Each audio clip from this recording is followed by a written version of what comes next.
Сайн уу? Сайн байцгаана уу? Би нөхөр чинь хайртай энэд нэг киног маань үзэгчдийн. Хөгжилтэй сэтгэлийг унших гэж байна. Андрын хүүд ямар амттай байсан бол хэдэн удаа энэ хэсгээ бичиж авсан бол гэж бодож байна. Та нар шивэргүй байсан шүү манайхаа. Би өөрийн биеэр шалгасан 2 3 удаа. Хорыг сарж хийжсэн.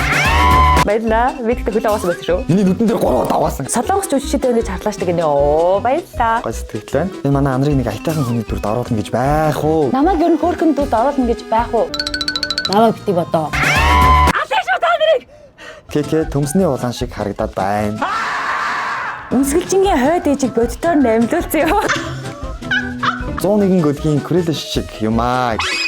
Эчин би лайк гэдэг. Энэ ихтэй Монголд тест өмнө хараагүй үзүүштэй жүжиглэлт байна тэхүү. Ястаа тулталж жүжиглэж штэ. Тэгснэ муухай харагдахгүй байна ястаа. За хөстө гоё наад гэж байгаа юм. Төмөг штэ бүдрэ баяр үргээ. Тэр хэсэгтээ бүр амар гоё жүжигсэн баг. Нүд даам. Маш сайн жүжиглэлттэй. Үнэхээр чанартай кино байсан шүү. Уран бүтээлийн өндрөөс өндөр амжилттай хүсье гэнэ. Маш их баярлалаа. Энийг үзэж эдгээр баярлуулъя да гэнэ. Та бүхэнд ямар ч тийм стресс авчрахгүй. Эдгээр баярлуулаад эрүүлчмээрээ байвал манай киног үзээрэй. За тэгээд манай би нөхөр чинь хайртай. Энэлмийн романтик уран сайхны кино маань Бүх IPTV-д орсон байгаа. Сексит энемээрээ байвал киног маань үзээрэй. 谁是最不听话的男孩呢？ Та хоёрыг хоорондоо яг цогцтой гэдгийг би бүр мэдээд байсан юм аа. Миний хөлөг байгаа за ганы хорыг сарж хийжсэн. Би нөхөр чинь хайртай энэд минь кино бүх видео санд орлоо.